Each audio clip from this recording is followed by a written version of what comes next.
Hello students, this is me doctor Anshu Sheoran. स्वागत करती हूँ मैं आपका अपने इस यूट्यूब चैनल पर। एक रिक्वेस्ट है आपसे, अगर आपको लेसन्स पसंद आए तो आप इन्हें शेयर, लाइक और कमेंट, सब्सक्राइब जरूर कीजिए चैनल को। ठीक है, अगर कोई डाउट है तो आप कमेंट सेक्शन में पूछ सकते हैं।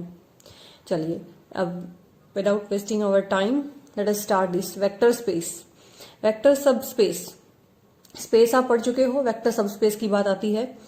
If VF is a vector space, vector space अगर दे रखा है तो उसका कोई भी W सबसेट है, तो अगर W भी अपने आप में एक वेक्टर स्पेस बन जाए तो वो क्या बन जाएगा?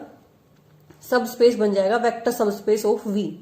लेकिन यहां पर ध्यान देने वाली बात क्या है कि फील्ड भी वही होनी चाहिए and with respect to the same internal composition and external composition. ये तीन चीजें आपको ध्यान रखनी है वेक्टर सबस्पेस बनाने के लिए। पहली बात कि वो सबस्पेस अपने आप में एक स्पेस बनेगा, ठीक है, इसका सबसेट तो है ही। पहली बात, कोई भी सबस्पेस, कोई भी सबसेट सबस्पेस बनेगा तो पहली बात W का सबसेट है। सेकंड, आपके पास सेम फील्ड होनी चाहिए, इंटरनल और एक्सटर्नल कंपोजिशन भी सेम होनी चाहिए, जो V के ऊपर थी वही यहां होंगी। समझ में आ रहा है? यहां से अब हम कुछ देखते हैं, एग्जाम्पल्स आपके सामने हैं। अब इस क्वेश्चन को देखते हैं। Which of the following is R subspace of complex over reals. Field हमारे पास रियल्स है, अब आपको ये देखना है। तो आप ये देखो कि फील्ड रियल्स है। अगर फील्ड रियल्स है मीन्स ये तो सबस्पेस कभी भी नहीं होगा, क्योंकि फील्ड सेम होनी चाहिए थी। ठीक है, तो कितने ऑप्शंस तो वैसे डिस्कार्ड हो जाएंगे हमारे। जहां जहां फील्ड आ रही है वो ऑप्शंस तो आप वैसे डिस्कार्ड कर पाओगे। यहां से आपके पास ये भी C नहीं है फील्ड, तो ये भी डिस्कार्ड हो गया। अब बात आती है हमारी कि ये और ये सबस्पेस है या नहीं है। तो C हमारा सबसेट है R का।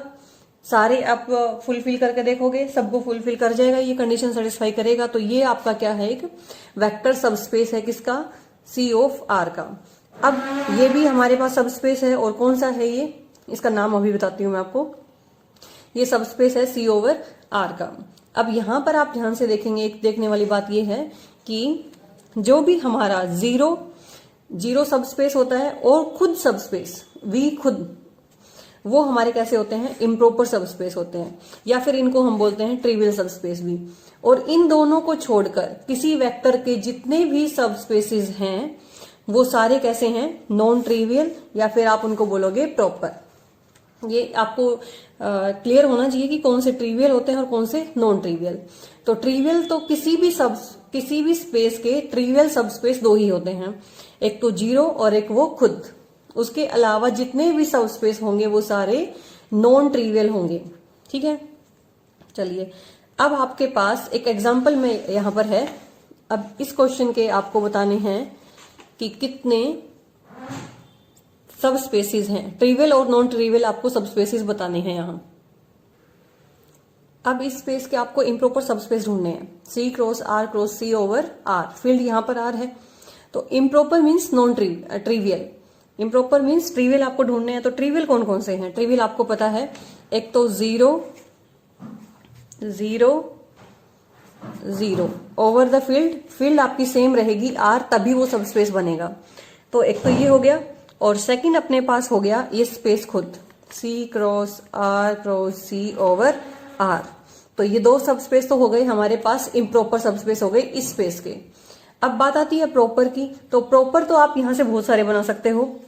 जैसे हम लिखें C cross R cross R over the field R, तो ये भी सबस्पेस है। देखिए ये दोनों हमने सेम रखे हैं और यहाँ इसका सबस्पेस रख लिया हमने, तो ये भी अपने आप में फिर से ये क्या बन जाएगा? आपका प्रॉपर सबस्पेस। ठीक है, जहां आप चेंज कर सकते हो वहां आप चेंज कर लो। जैसे यहां अगर आप यहां 0 रखो और बाकी एज इट इज रख के यहां पर R रखोगे तो ये भी आपका प्रॉपर सबस्पेस बन जाएगा। तो प्रॉपर सबस्पेस आप बहुत सारे ढूंढ सकते हो किसी भी स्पेस के। ठीक है, चलिए अब इनको हमें करना है कि ये प्रूव करना है कि ये सबस्पेसिस है या नहीं, किसके? R क्यूब R के। तो एक बार आप वीडियो को पॉज करके एक बार खुद से ट्राई करेंगे, नहीं आता है तो फिर आप सोल्यूशन देखेंगे। ठीक है, चलिए तो यहाँ R क्यूब है हमारा, क्या XYZ टाइप के एलिमेंट्स है, यहाँ से बिलोंग्स टू R। तो अब मैं सोल्यूशन कर रही हूँ, आपको चाहिए तो आप एक बार पॉज करके खुद करें। वरना सॉल्यूशन हम कर ही रहे हैं यहाँ। तो फर्स्ट है अपना एक्स वाई जेड टाइप के एलिमेंट्स हैं और a x plus b y plus c z is equal to 0 है, a b c belongs to R है। अब आपको ये चेक करना है कि ये वाला जो सेट है ये इसका सबस्पेस है या नहीं है। तो इसके लिए हम क्या करेंगे, जो आपको गिवन है ये a x plus b y plus c z is equal to 0, इसको लीनियर सिस्टम में हम लिखेंगे। सिस्टम में कैसे लिखेंगे, ए बी सी, और इसको हम लिख सकते हैं यहाँ x y z is equal to 0। ठीक है, तो अब आपका ये सिस्टम किस टाइप का हो गया, सिस्टम आपका हो गया a x is equal to 0 type का। ठीक है, ये एक्स कहां से आया है, आपका सेट से आया है। ठीक है, सेट से यहां से एलिमेंट उठेगा एक्स से। तो अब हमने माना कि अल्फा और बीटा कोई दो एलिमेंट्स हमने लिए। क्या माना हमने कि अल्फा और बीटा कोई दो हमने गिवन स्पेस से एलिमेंट्स उठा लिए, सच दैट अब आपको प्रूव करना है। और ए हमने उठाया कहां से, हमारी फील्ड से। फील्ड आपकी कैसी है, यहाँ फील्ड रियल नंबर्स है, तो ए आप कैसी फील्ड उठाएंगे, आर से। ठीक है, तो अब आपको क्या देखना है कि ए इंटू अल्फा प्लस बीटा वापिस से किस में होना चाहिए, इस डब्ल्यू में होना चाहिए। अगर ऐसा है तो ये सब स्पेस है, अदरवाइज वो नहीं है। तो देखिए ए अल्फा 0 होगा क्योंकि ये सब जो इस डब्ल्यू की है ये कंडीशन है। तो यहां से आपको क्या मिल जाएगा, ए अल्फा भी 0 है और ए जो बीटा है वो भी 0 है। अगर ए अल्फा ए बीटा 0 है तो उसकी मल्टीप्लाई अगर इस ए से कर देंगे तो वो भी कितना हो जाएगा, 0। और अगर यहाँ पे ये 0 है तो 0 प्लस 0 भी कितना आएगा, 0। इसका मतलब ये जो एलिमेंट है, ये जो आपका एलिमेंट है ए अल्फा प्लस बीटा, ये भी कैसा आ जाएगा, 0। और अगर ये 0 आ जाएगा इट मीन्स ये एलिमेंट जो W है आपका वो क्या बन जाएगा, सबस्पेस बन जाएगा यहाँ से। तो आपके पास यही था यहाँ कि ये वाला जो है ये सबस्पेस बनेगा या नहीं, तो ये हमारा सबस्पेस है। ठीक है, नेक्स्ट में आएंगे। नेक्स्ट आप खुद करके देखेंगे, एज इट इज है जैसा हमने पिछला किया था, लेकिन यहाँ पर 1 है। जो पिछला किया था उसमें यहाँ पर 0 था, यहाँ पर अगर आप 1 कर देंगे, इसकी जगह 1 कर देंगे तो देखिए 1 प्लस 1 ये 2 आ जाएगा।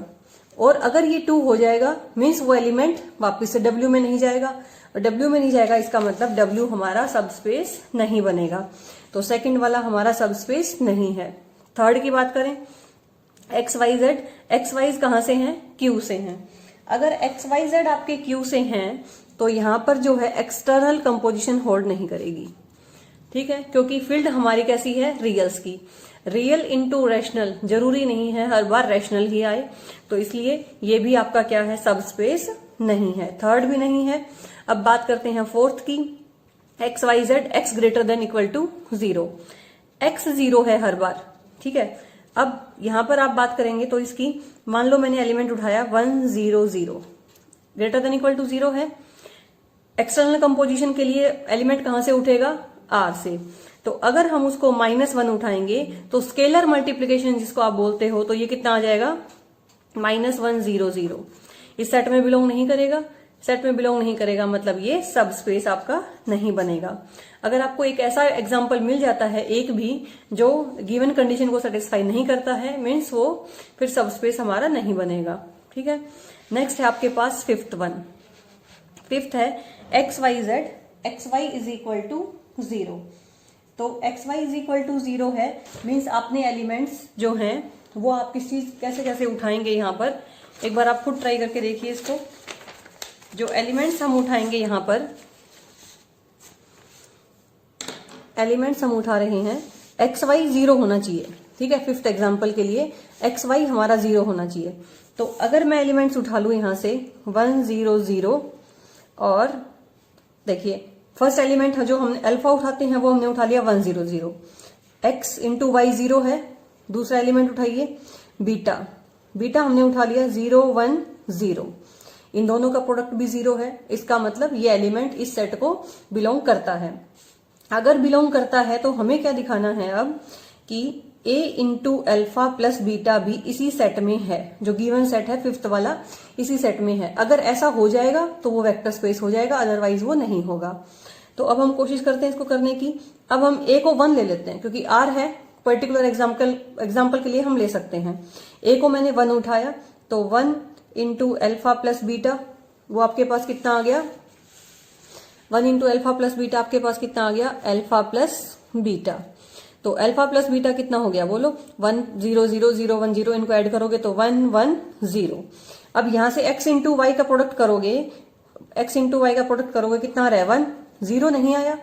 अगर 0 नहीं आया इट मीन्स ये जो है किसमें नहीं गया, आपका जो गिवन स्पेस है उसमें नहीं गया। अगर नहीं गया तो फिर इसका मतलब सफिशिएंट कंडीशन सेटिस्फाई नहीं की। इट मीन्स ये जो आपका स्पेस है ये सब स्पेस नहीं बन पाया। ठीक है, ये सब स्पेस नहीं बना। सिमिलरली आप 6th पे आएंगे।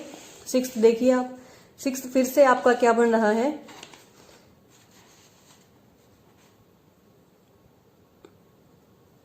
अब करते हैं हम 6th वाले को। तो 6th जो है हमारा सिस्टम, जो फर्स्ट क्वेश्चन किया था उसकी तरह से आप उसको पहले लीनियर इक्वेशंस में लिखेंगे। तो कैसे लिख सकते हैं 6th वाले को, यहां पर आपके एलिमेंट्स आएंगे पहले 2 3 4, दूसरा वाला को लिखो 1 -1 3। ठीक है, और वेरिएबल्स आपके पास है यहाँ x और y। राइट हैंड साइड में क्या है आपके पास, दोनों साइड 0 और 0। तो एक्स वाई एलिमेंट्स आपके पास यहाँ थे, तो यहाँ पर ऐसा आया, एक्स वाई और जेड भी है, तो ये आपका पास आ गया जेड। इनकी मल्टीप्लाई करोगे तो ये दोनों सिस्टम आपके पास आ जाएंगे। अब उसके बाद क्या है कि हम एलिमेंट्स उठाएंगे अल्फा और बीटा गिवन सेट से। सपोज हमने इसको डब्ल्यू मान लिया। अगर अल्फा बीटा उठाए मीन्स ए इंटू अल्फा, इसको हम अल्फा मानेंगे यहाँ पर, तो a इंटू अल्फा आपके पास 0 है और a इंटू बीटा भी आपके पास 0 है। अब आपको क्या दिखाना है कि फील्ड से कोई एलिमेंट अगर हम उठाएंगे a, फील्ड से अगर एलिमेंट उठाओगे a into alpha plus beta, वो भी आपके पास कैसा आना चाहिए, इसकी मल्टीप्लाई अगर हम a से करें तो वो भी कैसा आना चाहिए, आपके पास 0 आना चाहिए। तब आप चेक करेंगे, a से इसकी मल्टीप्लाई कर दो, यहां से a से करोगे मल्टीप्लाई तो ये कितना है 0, ये 0, तो 0 प्लस 0 भी वापस 0 आ जाएगा। तो ये किस में जाएगा आपका, वापस से W में, और W में जाएगा मीन्स ये क्या बन जाएगा, आपका सब स्पेस बन जाएगा। अगर नेक्स्ट बात करते हैं हम क्वेश्चन नंबर 7 की, तो जो क्वेश्चन नंबर 7 है आपके पास, आप एक बार इसको ध्यान से देखो। ये बहुत ही इजी क्वेश्चन है, इसको आपको सोल्व करने की भी जरूरत नहीं पड़ेगी, क्योंकि इसमें x² + y4 + z6 आपको दे रखा है। अगर इस टाइप का क्वेश्चन है तो आप ये देखिए कि ये तो कभी भी पॉसिबल ही नहीं है। ये बन जाएगा 6th वाला आपका बन जाएगा सब स्पेस। 7th की देखो, 7th है आपके पास x² + y4 + z6। इसके लिए देखो इवन पावर है, ये भी इवन पावर है, ये भी इवन पावर है। किसी भी नंबर की इवन पावर्स का सम अगर 0 है इट मीन्स इसके लिए एक ही पॉसिबिलिटी है कि x 0 है और y 0 है और z 0 है। तो यहां पर ये क्या है, एक तरह से क्वेश्चन बन गया 0 0 0, और वो कौन सा होता है आपके पास, ट्रिवियल सबस्पेस। तो ये ऑलवेज सबस्पेस होगा, और कौन सा होगा, ट्रिवियल, या फिर आप क्या बोल सकते हो इसको, इम्प्रॉपर। ये कैसा हो जाएगा आपके पास, इम्प्रॉपर सबस्पेस ये आपका बन जाएगा। ठीक है, नेक्स्ट है 8th वाला। 8th में देखिए 5x² + 7y4 + 11z⁻⁶ is greater than equal to 0। ये तो ऑलवेज है, ये ग्रेटर देन इक्वल टू 0 है। देखिए इवन पावर है, इवन पावर है, इवन पावर है, तो या तो इनका सम कम से कम 0 हो सकता है, या फिर 0 से तो हमेशा बड़ा ही होगा। तो ऑलवेज ये पॉसिबल है, ऑलवेज ही ये ट्रू है, मीन्स ये सबस्पेस आपका क्या बन गया, पूरे का पूरा R³ ही ये बन गया। इट मीन्स ये भी इम्प्रॉपर सबस्पेस बन गया। सिमिलरली ये वाला भी, ये भी ऑलवेज ट्रू होता है कि एक्स वाई जेड कोई भी एलिमेंट्स लो, उसका 1 का स्क्वायर करो, 2 का मल्टीप्लाई करो, ऐड करो, तो ऑलवेज रियल ही रहेगा वो। तो ये भी ऑलवेज ट्रू है। तो ये भी आपका किसके इक्वल हो जाता है, R³ के। और R³ कैसा होता है, इम्प्रॉपर सबस्पेस। तो अगर आपसे कोई पूछे कि इसके जो सबस्पेस बताने हैं, तो इम्प्रॉपर सबस्पेस देखिए ये भी इम्प्रॉपर है और ये भी इम्प्रॉपर है, और ये जो 7th वाला था ये भी हमारा इसका इम्प्रॉपर सबस्पेस था। चलिए अब नेक्स्ट एग्जांपल लेते हैं। नेक्स्ट है which of the following are subspaces of P50R। अब आप यहां पर जो सबस्पेस गिवन है उसको ध्यान में रखेंगे हर बार, क्योंकि जो इम्प्रॉपर बनेंगे वो कौन से बनेंगे, एक तो P50R खुद से इम्प्रॉपर है और एक आपका जीरो स्पेस जो है, जीरो पॉलिनोमियल जो है वो इसका इम्प्रॉपर बनेगा। लास्ट क्वेश्चन में हमने देखा था कि R³ था, जो गिवन स्पेस था वो R³ था, इसीलिए हमेशा R³ ही आपका क्या बना था, इम्प्रॉपर सबस्पेस बना था, R³ और जीरो स्पेस। तो अब यहाँ जो गिवन है स्पेस उसको ध्यान रखेंगे, ये है P50R, मीन्स ये पॉलिनोमियल है जिसकी डिग्री 50 है और जिसके जो कोफिशिएंट्स हैं वो कहाँ से आए हैं, R से आए हैं, रियल है कोफिशिएंट। तो कैसे लिख सकते हैं, अगर ये गिवन नहीं होगा तो भी आपको पता होना चाहिए कैसे लिखेंगे इसको। तो P50 is equal to A0 plus A1x plus A50 x raise to the power 50। AIs कहाँ से आए हैं, R से, कहाँ से आए हैं, इस फील्ड से। तो अब पहला क्वेश्चन है हमारा P49R, set of all polynomials of degree at most 49 with real coefficient. अब आपको ये प्रूव करना है कि ये इसका वेक्टर सबस्पेस है या नहीं है, किसका, P50R का। तो जो हमारा है इसमें से हम दो एलिमेंट्स को उठा लेते हैं। दो एलिमेंट्स उठाएंगे तो किस तरह के उठाएंगे, जिनकी डिग्री कैसी होगी। हमने उठा लिया कि P और Q जो है इस गिवन सेट से हैं। अगर P और Q इसमें से हैं, इसका मतलब इसकी भी डिग्री ज्यादा से ज्यादा 49 हो सकती है और इसकी भी डिग्री ज्यादा से ज्यादा 49 हो सकती है। फील्ड हमारी रियल नंबर्स है। अगर रियल में से कोई एक एलिमेंट उठाऊंगी मैं, इसकी डिग्री कितनी थी, 49 थी। अगर फील्ड में से कोई एलिमेंट उठाओगे, सपोज A उठा लिया तो A इंटू P करने पर भी डिग्री कितनी रहेगी, 49 ही रहेगी। अगर 49 थी तो 48 है तो 48 रहेगी, ये डिग्री को इफेक्ट नहीं करेगा क्योंकि रियल नंबर है, ठीक है। तो उसके बाद इसकी डिग्री 49 थी। तो अगर अब हम AP प्लस Q करें, AP प्लस Q करें या फिर A अल्फा प्लस बीटा, वही एक बात है। AP प्लस Q करोगे तो उसकी डिग्री भी देखो, ये 49 डिग्री, ये भी 49 डिग्री, ऐड करोगे तो डिग्री सेम ही रहती है। और अगर ये 49 है, ये 48 है तो भी डिग्री 49, मीन्स ज्यादा से ज्यादा डिग्री 49 ही हो सकती है। इट मीन्स ये जो एलिमेंट है, ये जो हमारे गिवन स्पेस सपोज वो W है, तो ये एलिमेंट W में जाता है। और अगर ये एलिमेंट W में चला गया तो हमारी सफिशिएंट कंडीशन से ये W हमारा क्या बन गया, सब स्पेस बन गया, ठीक है। तो ये पहला हमारा क्या है, यहां से सब स्पेस है, गिवन सब स्पेस का। नेक्स्ट आपके पास है, नेक्स्ट क्वेश्चन देखिए, Px, P of 1 is equal to 0, P of 3 is equal to 0, P of 7 is equal to 0। अब हमें इस सेट से ऐसे एलिमेंट्स उठाने हैं यहां से कि जिनका P1 0, P3 0 और P7 0 हो। तो हमने उठा लिया कि दो एलिमेंट हमने उठाए, P और Q। P और Q दो एलिमेंट उठाए। सपोज P और Q दोनों एलिमेंट गिवन सेट से हैं, ठीक है। तो अगर P गिवन सेट में है, इसका मतलब P ऑफ 1 0 है, P ऑफ 3 0 है और दूसरा आपका P ऑफ 7 भी 0 है। अगर ये सब 0 है और अगर Q इसी का है तो इसका मतलब Q भी ऐसे ही होगा।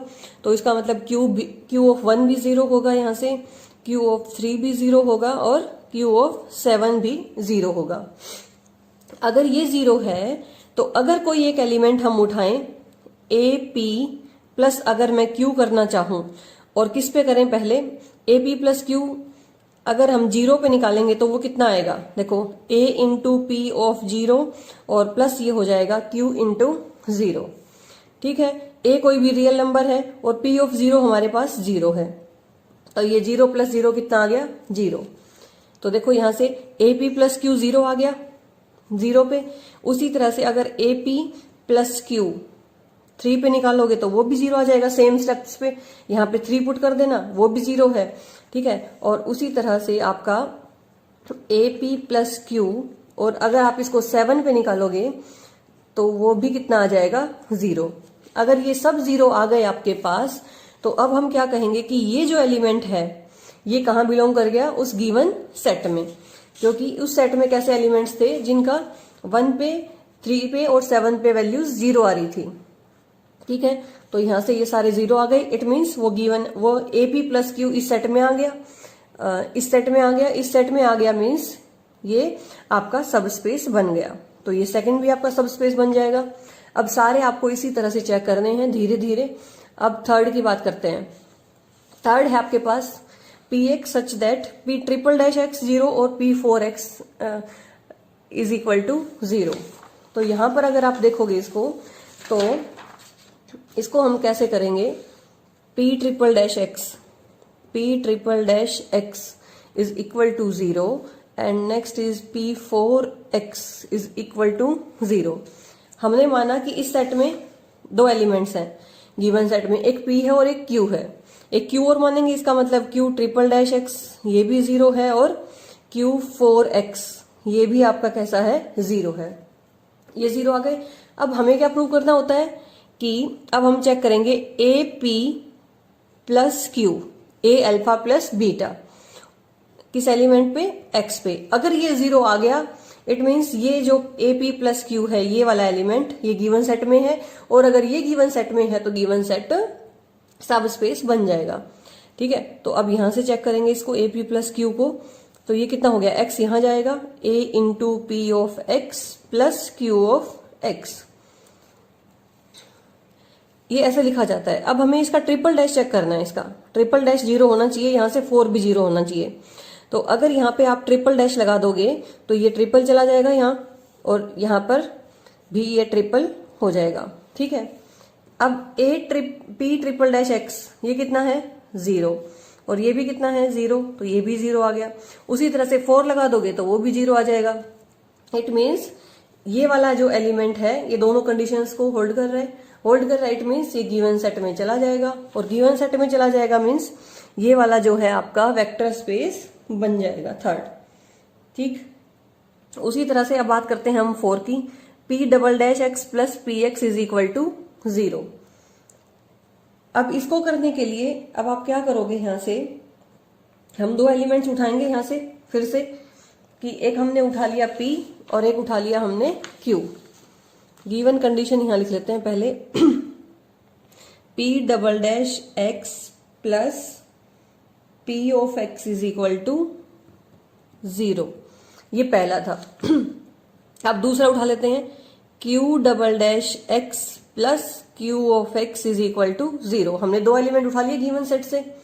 अब हमें क्या प्रूव करना है कि यहां पर A P plus Q double dash x और प्लस साथ में ए पी प्लस क्यू, अगर इसको सोल्व करें और अगर ये 0 आएगा तो वो ये वाला जो एलिमेंट है ये किस में जाएगा, गिवन सेट में। ठीक है, कंडीशन ऐसे ही होल्ड करते हैं। तो यहां से ये कितना हो जाएगा, अंदर जाएगा a P double dash x plus यहां से हो गया क्यू डबल डैश एक्स, और प्लस यहां पर हो गया ये ए पी प्लस, यहां पर एक्स लगाओगे वेरिएबल तो ये हो जाएगा a p of x plus q of x. ठीक है, उसके बाद अब इसकी value p double dash x a common लोगे, p double dash x plus P x कितना है, 0, ये इसकी वैल्यू कितनी है, 0, तो ये क्या आ गया आपके पास, ये सारा फिर से वही 0 आ गया। 0 आ गया मीन्स ये वाला एलिमेंट आपके गिवन सेट में चला गया, गिवन सेट में चला गया तो वो सब स्पेस बन गया। तो इस तरह से ये 4 भी आपका क्या बन गया, यहां से सब स्पेस बन गया। नेक्स्ट फिफ्थ है, फिफ्थ भी उसी तरह का है, इसे आप खुद ट्राई करेंगे, P triple dash x plus P dash x is equal to 0। तो सिमिलरली जो पहला किया था वैसे ही आप करके देखेंगे, ये भी वेक्टर स्पेस आपका बनेगा। नेक्स्ट है ए naught x plus a one x मतलब 50, एक पोलिनोमियल है। पोलिनोमियल कैसी है, जैसे कोई हमने सी आई फील्ड से उठाया आर से, तो c i into a i is equal to 0 हो जाता है। ठीक है, तो अब हम यहां से दो पोलिनोमियल्स को उठाएंगे। अगर हम दो पोलिनोमियल्स को उठाएंगे तो फिर से वैसे ही चेक करना है, मेथड वही सेम है कि हमने अगर दो पोलिनोमियल्स उठाई, सपोज हमने एक तो उठाई ए आईज में और दूसरी उठाई थी बी आईज में, a not plus a one x, एक तो ये वाली उठा ली, दूसरी b not plus b one x plus a 50 b 50 x raise to the power 50। A i's वाली थी, इसका मतलब गिवन कंडीशन से c i into a i is equal to 0, और अगर ये बी आईज वाली है तो यहां से summation of c i into b i भी कैसा होगा, 0। ठीक है, अब हमें क्या प्रूव करना है कि इन दोनों का जो सम है उसको रियल से मल्टीप्लाई करने के बाद भी वो 0 आना चाहिए। तो अब हम क्या करेंगे, अब हम चेक करते हैं summation of CI into AI plus BI। इसको चेक करें तो ये कितना हो जाएगा, समेशन A को बाहर निकाल सकते हो क्योंकि रियल नंबर है, तो यहाँ पर CI AI और प्लस यहाँ से समेशन ऑफ BI। ये जीरो तो आ गया वापस जीरो, ये वापस जीरो आ गया। मीन्स ये वाला जो एलिमेंट है सब स्पेस में गया, स्पेस में गया तो वो सब स्पेस बन गया। ठीक है, तो ये जो आपका 7th है, ये भी 6th है जो आपका, ये भी क्या बन गया, सब स्पेस बन गया। अब बात आती है इसकी, सेम है लेकिन यहाँ पर 1 है। ठीक है, अगर आप इसी क्वेश्चन को सोल्यूशन को देखेंगे, पहले भी एक बार कर चुके हैं, अगर ये 1 होता यहाँ पर, ये भी 1 हो जाता, तो ये भी 1 हो जाता, ये भी 1, यहाँ पर 2, लेकिन हमें कितना चाहिए था, ये 1 चाहिए था।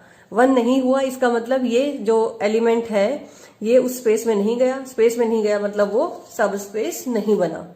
ठीक है, तो ये जो हमारा 7th है ये सब स्पेस नहीं बनेगा, ये सब स्पेस नहीं बना। नेक्स्ट आपके पास है p⁻51x। अब ये इसको ध्यान से देखिए आप, जो गिवन पोलिनोमियल थी वो हमारी 50 डिग्री की थी। जब आप उसके डेरिवेटिव्स करोगे तो ऑब्वियस सी बात है कि p51 वाला जो डेरिवेटिव है वो 0 ही आएगा। इट मीन्स ये हमारा कैसा बन गया, 0 पोलिनोमियल। ठीक है, अगर ये 0 आ गया इट मीन्स ये कैसा हो गया आपके पास, इम्प्रॉपर। ठीक है, ये आपका इम्प्रॉपर हो गया। नेक्स्ट भी 51 से आगे जितने भी पावर करते जाओ वो 0 ही आनी थी, तो ये भी कैसा हो गया आपका, इम्प्रॉपर। अब एक लास्ट बचा है इस पोलिनोमियल्स वाले का, लास्ट है अपना 10th को देखेंगे आप, a0 plus a1x a50x raised to the power 50 where ai's belongs to integers। ये बात ध्यान रखने वाली बात है। ठीक है, इंटीजर्स से हैं, तो अगर हम एक्सटर्नल कंपोजिशन की बात करें, तो अगर कोई एक एलिमेंट आप रियल से उठाओगे जो कि इंटीजर ना हो, ठीक है, तो फिर सपोज हमने उठा लिया रियल से 1/2 उठा लिया। ठीक है, अगर 1/2 की यहां मल्टीप्लाई करोगे तो ये सारे इंटीजर नहीं रहेंगे, मीन्स एक्सटर्नल कंपोजिशन जो है होल्ड नहीं करेगी। एक्सटर्नल कंपोजिशन होल्ड नहीं करेगी मतलब ये सब स्पेस नहीं बनेगा, तो ये भी सब स्पेस नहीं है, ये है और ये भी आपका था इम्प्रॉपर। ठीक है, इस वाले पर्टिकुलर एग्जाम्पल के लिए इसमें इतना ही है। अब नेक्स्ट एग्जाम्पल देखते हैं। इस एग्जाम्पल की बात करें तो यहां है which of the following are subspaces of MNR। Means matrix है n ऑर्डर की, n क्रॉस n ऑर्डर की, और जिसकी जो एंट्रीज हैं वो सारी कैसी हैं, रियल हैं। तो इसको ऐसे भी लिख सकते हो, Mn है n क्रॉस n ऑर्डर की मैट्रिक्स है जहां सारे AIJs कहां से बिलोंग करते हैं, R से। ठीक, तो पहला क्वेश्चन इसका जो है वो है AIJ n cross n order की मैट्रिक्स है such that CIJ is equal to 0, CIJ AIJ is equal to 0। तो ये जो पिछला हमने पोलिनोमियल में किया था सेम वैसा ही है। यहाँ पर आपने एक AIJ माना है, सेम यहाँ पर BIJ मानोगे, फिर दोनों का सम करके अगर करोगे तो 0 + 0 वही 0 आ जाएगा। ठीक है, तो ये पहला जो है आपका सब स्पेस बन जाएगा। ठीक है, उसके बाद आती है नंबर 2 की बात। पहला हो जाएगा, लेकिन सेकंड में आपने देखा कि ये k + k आएगा, वो 2k बनेगा, k के इक्वल नहीं आएगा। मीन्स अगर आप इसकी जगह 1 कर लेते, 1 वाला आप कर चुके हो पहले, तो पर्टिकुलर केस 1 के लिए भी ट्रू नहीं है, तो k के लिए भी ये नहीं होगा, तो मतलब ये वेक्टर स्पेस आपका नहीं बनेगा, तो ये सब स्पेस नहीं बनेगा। ठीक है, अब नंबर 3 की बात करते हैं। नंबर 3 है आपका trace of a is equal to 0। अगर ट्रेस की बात करें तो आपको पता है हमने 2 एलिमेंट्स उठा लिए यहां से, एक तो उठा लिया A और एक उठा लिया B। अगर ट्रेस ये वाला उस एलिमेंट में है, सेट में है, तो इसका मतलब ट्रेस ऑफ A भी 0 होगा, और अगर ये उसमें है तो इसका मतलब ट्रेस ऑफ B भी आपका कैसा होगा, 0। और अब आपको क्या दिखाना है कि trace of A into A plus B, ये A फील्ड से उठाया है, सो ये भी अगर 0 आ गया तो मीन्स ये जो एलिमेंट है A प्लस B ये उस गिवन सेट में चला जाएगा। ठीक है, तो अब यहां से हम देखेंगे तो trace of A plus B ये प्रॉपर्टीज हैं इसकी, तो ये हो जाएगा ट्रेस ऑफ A और ये हो जाएगा यहां से ट्रेस ऑफ B। ठीक है, तो ये कितना है, 0, ये भी 0, तो 0 + 0 अगेन 0। तो ये वाली प्रॉपर्टी यहाँ होल्ड करती है, तो वो आपका सब स्पेस बन जाएगा। तो ये आपका सब स्पेस हो जाएगा। अब नेक्स्ट है आपके पास फोर्थ, aij 0, सिमिलरली bij 0, तो वो भी 0, वो भी 0, तो ये भी आपका कैसा बन जाएगा, सब स्पेस बन जाएगा फोर्थ भी। सिमिलरली अगर आप देखोगे तो जो फिफ्थ है वो भी इसी तरह का है, तो जो फिफ्थ है वो भी आपका सब स्पेस बन जाएगा। जब भी यहाँ पर aij 0 है फॉर ऑल i, उसमें फॉर ऑल j थे, तो फॉर bij मान लोगे, फिर से वही एलिमेंट को बिलोंग करवाओगे, तो ये भी आपका कैसा बन जाएगा, यहाँ से सब स्पेस बन जाएगा। अब नेक्स्ट में हमने इन दोनों को कंबाइन कर दिया, aij भी 0 है और ये भी 0 है for all i and for all j, तो ये भी वैसा ही है, आप इसको भी खुद से करेंगे। अगर डाउट फिर भी आपको नहीं आता है तो आप कमेंट सेक्शन में डाल के पूछ सकते हैं। नेक्स्ट चलिए, नेक्स्ट आपके पास seventh, determinant of a is equal to 0, a such that determinant of a is equal to 0। तो इसके लिए एक पर्टिकुलर एग्जांपल हम यहाँ ले सकते हैं कि आपने एक a ऐसा लिया है जिसका डिटर्मिनेंट 0 है, तो मैंने मान लिया कि a है आपके पास 1 0 0 0, ठीक है, इसका डिटर्मिनेंट कितना आया, 0। एक b हमने उठा लिया जिसका डिटर्मिनेंट, सपोज n की जगह हमने 2 लिया है, ऑर्डर 2 ले लिया यहाँ, एक b और लेते हैं हम जो कि है 0 0 0 1, इसका डिटर्मिनेंट भी 0 है, ठीक है। अब हमें क्या प्रूव करना होता है, a into a plus b, इसका डिटर्मिनेंट भी कितना आना चाहिए, 0 आना चाहिए। तो पहले ये मैट्रिक्स ढूंढे पहले हम। अब हमने मान लिया कि a जो है वो 1 है, रियल नंबर से पर्टिकुलर एग्जांपल उठा रहे हैं हम, तो ये हो गया a plus b, a plus b हो गया, a प्लस b आपके पास कितना आ गया, 1, ये ऐड करोगे तो 0 0 1, कितना आया डिटर्मिनेंट। अगर आप इसका डिटर्मिनेंट निकालोगे a प्लस b का, तो वो आपके पास आ गया 1। 0 नहीं आया, इट मीन्स ये उस सेट में नहीं जाएगा, नहीं जाएगा मीन्स वो सब स्पेस नहीं बनेगा। तो डिटर्मिनेंट वाला आपका सब स्पेस कभी भी नहीं बनेगा, ठीक है। नेक्स्ट के लिए determinant a not equal to 0 है। अगर डिटर्मिनेंट 0 नहीं है, इसका मतलब ये नहीं है कि वो दोनों इक्वल होंगे। हमने कहा कि determinant of a is not equal to 0 है।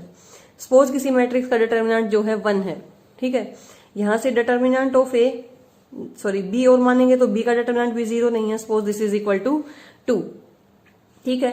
तो determinant of a into a plus b, ठीक है। अब इसको 2 नहीं मानेंगे, इसको -1 मान लेते हैं, ठीक है। a को 1 मान लिया हमने, तो ये कितना आ गया, 1 - 1 इज इक्वल टू 0।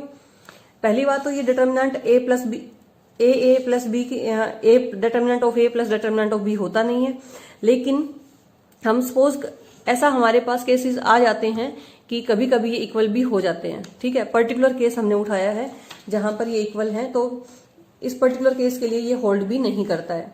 तो ये अगर ये होल्ड नहीं करता है, इसका मतलब ये भी जो है आपका वेक्टर स्पेस नहीं बनेगा, determinant of a not equal to 0 वाला। नेक्स्ट है, पहले ही कर चुके हो, a b is equal to 0। Similarly दूसरी मैट्रिक्स उठा लेना, a c is equal to 0। करके दिखाती हूं आपको। हमने एक एलिमेंट उठाया यहां से, जो 9th है, इसके लिए हमें दे रखा है a such that ab is equal to 0, ठीक है। अब हम एक एलिमेंट और उठा लेंगे, सपोज हमने उठा लिया c such that cb is equal to 0, ठीक है। अब आपको क्या प्रूव करना है कि a into a plus c और साथ में b, अगर ये लगा दिया तो ये भी कैसा आना चाहिए, 0 आना चाहिए, ठीक है, तभी एलिमेंट इसमें जाएगा। तो ये कितना हो गया, a इंटू ए बी और प्लस आ गया सी बी, फिर से वही अगेन 0 प्लस 0, तो ये 0 आ गया, 0 आ गया तो वो उसमें चला गया, तो ये आपका होल्ड हो जाएगा, ठीक है। नेक्स्ट आपके पास आता है 10th भी सेम लाइंस पे आप कर सकते हैं। मैं आपको करके दिखा देती हूँ यहाँ से 10th को करने के लिए आपके पास दे रखा है a b is equal to b a. तो 10th को करने के लिए हमने मान लिया कि दो मैट्रिसेस हैं A1 और A2, गिवन स्पेस सपोज ये W है, तो दो मैट्रिसेस उठा ली। तो अगर ये मैट्रिक्स किसमें है, means A1B is equal to BA1, ये होगा। और अगर ये उसमें है, इसका मतलब A2B is equal to BA2, ये भी होगा। ठीक है, अब हमें क्या प्रूव करना है कि A इंटू, या फिर ये A यहां पर लगा लो, A into A1 plus A2 B, ये किसके इक्वल आना चाहिए? B into A1 plus A2 के इक्वल आना चाहिए। अगर ये आपस में कम्यूटेटिव हो जाता है तो इसका मतलब ये एलिमेंट वहां चला जाएगा गिवन सेट में, गिवन में गया, इसका मतलब वो वेक्टर स्पेस बन जाएगा, सब स्पेस बन जाएगा उस गिवन सेट का। तो सीधा सा है A1B, इसको ऐसे लिख सकते हो, ये लेफ्ट हैंड साइड लेके चल रहे हैं, लेफ्ट हैंड साइड अगर लेके चलेंगे तो ये कितना हो गया? A इंटू A1B और प्लस ये हो गया A2B। ये आपको गिवन है B A1 के इक्वल है, तो ये हो गया AB A1 और ये किसके इक्वल है? B A2 के इक्वल है। अब आप B को कॉमन निकाल सकते हो, B कॉमन निकालोगे तो कितना आ गया? A into A1 plus A2, ये कॉमन निकल गया, यहां से कॉमन निकल गया, इसका मतलब ये कम्यूटेटिव हो गया। कम्यूटेटिव हो गया मीन्स वो सबस्पेस आपका बन गया। तो इट मीन्स ये 10th भी आपका सबस्पेस यहां से बन गया। 10th के बाद अब बात आती है आपके 11th की। 11th सेम वही है, ट्रांसपोज वाली प्रॉपर्टी लगेगी, तो 11th भी आपका सबस्पेस बन जाएगा। जैसे हम ऊपर ट्रेस वाला करके आए थे वैसे ही ट्रांसपोज की प्रॉपर्टीज लगा के इसको आप करेंगे। A dash is equal to AY, ये दोनों भी हो जाएंगे 12th और 13। A dash is equal to AY, आप दूसरा ले लेना B dash is equal to BY, फिर वही A लगा के फिर आप चेक करेंगे तो ये दोनों भी आपके स्पेस बन जाएंगे। ठीक है, A dash is equal to -A। अब बात आती है इसकी A square is equal to A square is equal to I और A square is equal to 0 अगर दे रखा है तो ये वाला नहीं बनेगा।